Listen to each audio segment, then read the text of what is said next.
Before we get into this video, I'm just gonna say this because I don't wanna waste your time.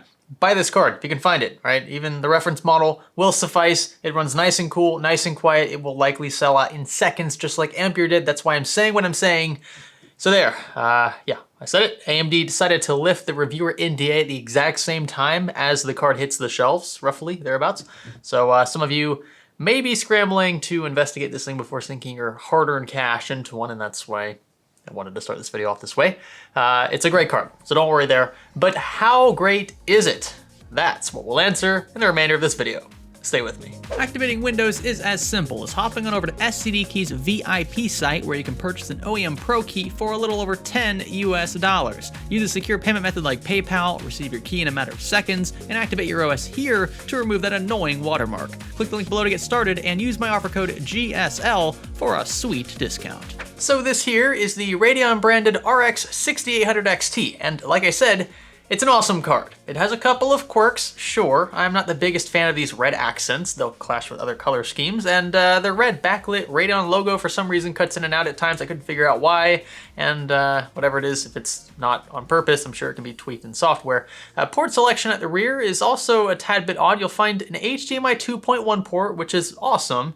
And then only 2 DisplayPort 1.4 ports and a Type-C port for VR headsets. But elsewhere, the fans in this card will cut out completely when the GPU is idle, which is nice, silent operation, or practically silent.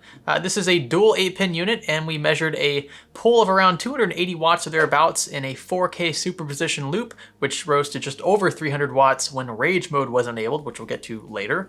So you should aim for around a 750 to 850 watt power supply for the most efficient experience when paired with a CPU that's a bit of a powerhouse as well, something like a 9900 KS, that's what's in this test rig. This is technically a 2.5 slot card, so mind the slot directly under the full-length 16-lane one. The length is coincidentally identical to that of previous NVIDIA Founders Edition cards, so in the realm of 270 or so millimeters, meaning it should fit in most slim ATX mid-towers despite boasting a triple fan array. I know this card looks beastly, and it is, but it's not super long. It doesn't look super weird. This model also handled temperatures surprisingly well, contrary to previous, well, reference, quote unquote, iterations by AMD themselves. A 76-degree peak temperature in IDA64 is respectable when seen in context of its performance, and actually matches Nvidia's Founders Edition 3080 in this regard. But where AMD edges out a small victory over its competitors' offering is in sound. Under load, this 6800 XT was a bit quieter than the FE 3080, likely attributed to the inclusion of 3 fans over 2, meaning they can spin at a slightly lower RPM and displace the same amount of air. Mind you, rage mode was not enabled for this test, and it wasn't in any of the benchmarks you're about to see. So let's talk about performance.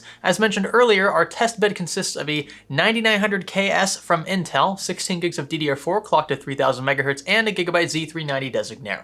It's the same test bed used previously for our graphics card reviews, so no changes there. Only we've swapped out the Cooler Master V750 for a comparable Seasonic one with identical wattage. The Cooler Master one's in a different build now, hence why you're seeing a different set of cables in this build here. None of the cards you're about to see in this chart were overclocked.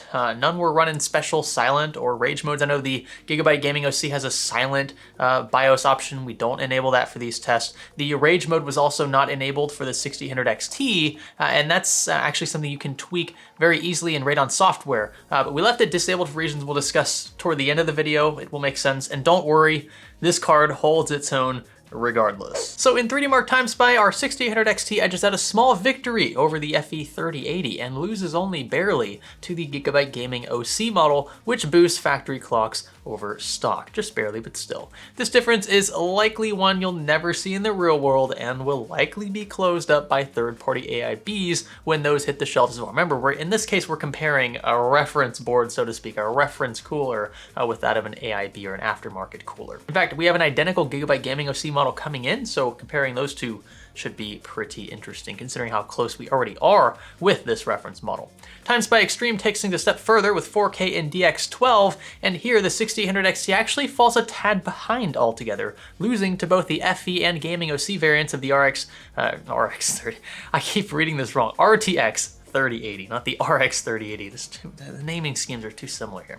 Seeing as though we've tested all of our actual games you're about to see in 4K as well, it will be interesting to see whether or not this translates elsewhere.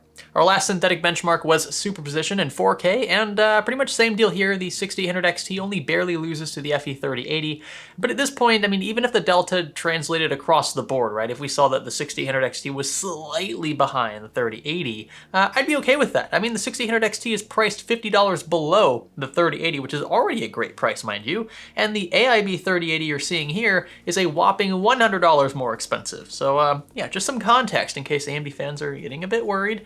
Just relax. Let's start with GTA 5 for our games. Here, with high settings and a bit of AA and 4K, the 6800 XT does an excellent job keeping up with the competition. 136 FPS versus 137 is essentially within the margin of error, and even the gaming OC scores around this mark. Now, I did notice that the 6800 XT scored noticeably lower among the lowest 1% of frames rendered, though I'm happy to report that this wasn't a consistent theme. Also, GTA 5 is fairly old. That game came out, what, 5 or so years ago, if I'm not mistaken. So yeah, older titles, I mean, this card was, in tech years, 5 years is a long time. So this card was way out of reach back then. And yeah, good thing is it doesn't translate elsewhere. Next up on the list is F1 2020 and the DX11 API intentionally, Ultra Preset TAA and 4K. Always testing in the wet Australian Grand Prix. The 6800 XT actually beats the 3080s on average, only falling a tad short among the lowest 1% of frames. For some context though, our 2080 Super, right, costs around $600 to $700 new. That was from Nvidia last generation. That's at least what it used to cost. And its average frame rate in this game is lower than the 6800T's 1% lows for around the same price. Nice. Now come our DX12 titles. Shadow of the Tomb Raider was tested in 4K with the high preset and TAA enabled, and here the 6800 XT pretty much wins everywhere. 103 FPS on average, higher than both our 3080s, and considerably higher 1% lows, making for a smoother in-game experience overall. What's actually ironic is the fact that this title was kind of hyped up by Nvidia for its ray tracing effects, which the RTX cards, right, took advantage of, and that those tests were actually saving for a separate video in case you're wondering the ray tracing capabilities of these cards here. But AMD swoops in here and steals the crown without any of this enabled, while asking for less money up front than the previous generation or even the current generation for, yeah, less performance. That's actually pretty sweet. You're paying more for less performance in the case of Shadow of the Tomb Raider if you're an Nvidia fan, and I'm sure some Team Green fans are not looking too happy right now. Now, last up is Dirt 5. This game's pretty much brand new as of time of filming, and it's packed with several features that we can experiment with in the future. But for now, in the 4K Ultra preset, the 6800 XT absolutely demolishes the FE and gaming OC variants of the 3080. It isn't even close, frankly. I mean, 70 FPS on the 1% lows are actually higher than the 3080s, both of the 3080s averages, both of their average frame rates, and you'll see this occasionally, right? I mean, this is when game devs optimize for one platform over another. I wouldn't say that this 6800 XT is this much better across the board. Obviously, we saw that wasn't the case, but you can see that the data can be skewed a bit depending on the game. The opposite was true, for instance, of GTA 5. But this is an epic comeback if I've ever seen one. So what's left to discuss now is price. Again, we mentioned it earlier, but the 6800 XT, as you can imagine, is strategically priced at around 650 USD, or just shy of the 3080s ask. And that's a great deal, if you ask me. I mean, especially for this model here, I don't expect many AIBs will be pricing those SKUs around this price. I think we'll see more in the realm of like $700, maybe even $750 for some beefy AIBs. But $650 is an epic starting point, and I gotta say, you're not missing too much with this card. I can't really imagine AIBs getting much better than this for the price, apart from maybe cooling performance of the card, maybe a tad bit quieter. But you saw from our previous graph, this thing's already fairly quiet. And in case you're wondering, I experienced no driver issues while testing, which is awesome. I hope that translates in the real world. I mean, I wouldn't imagine why it wouldn't. I actually grew to appreciate the software UI even. I played around a bit with rage mode and manual overclocking.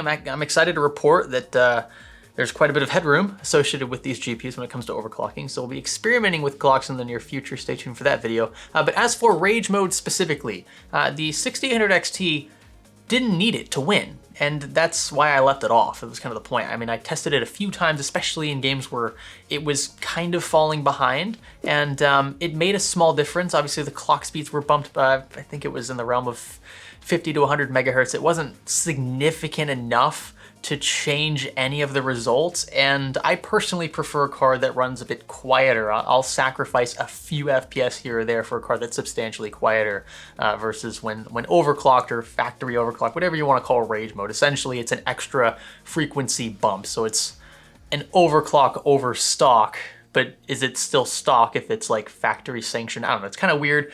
Rage mode's one of those things where it's like, if I enable it there, then Nvidia, I'm sure, is gonna have some, something to say about that. And I'd rather just run these cards straight up as they are, out of the box, no tweaks at all. Whatever the default is for the software, for the driver, that's how I like to test things, because that's how a lot of you tend to leave things out there. Now, the hardcore overclockers out there are like, well, hold on a second, I overclock all my cards, you need to be representative of me. But the fact is, the majority of people don't do any of that. They just plug and play. They like it simple. They like that it just works. And this card, let me tell you, for the price, it just works. But anyway, if you are interested in rage mode specifically, that video from us will air tomorrow. We'll talk about TEMS frequencies, power draw, and performance differences between rage mode enabled versus disabled. The RX 6800 XT is one heck of a buy. If you ask me, it should be strongly considered for any budget in the $1,500 or so range especially. It offers excellent 4K gaming performance and maintains a respectable temperature profile while doing so. This thing is well constructed.